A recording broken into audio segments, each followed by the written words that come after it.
How to change your address on your ID at DMV online.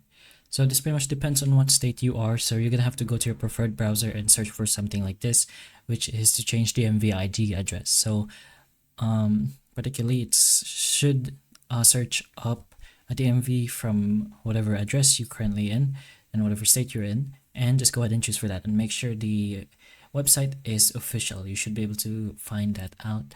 But once you enter the website, it's gonna look something similar to this. So it's gonna give you prerequisites like before you begin, a change of address does not require an in-person visit to a DMV office.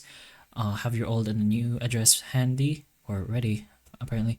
So but once you have those ready, just go ahead and press on the start address change. It's gonna lead you over here and scroll down a bit until you navigate yourself to the start address change. So you are gonna have to log into your DMV account in order to be able to do this online.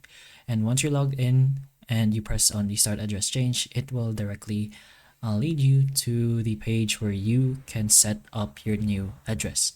But the process is pretty much just like that. So hopefully the idea does help you, and if it can, please like and subscribe for more videos like this, and that's all.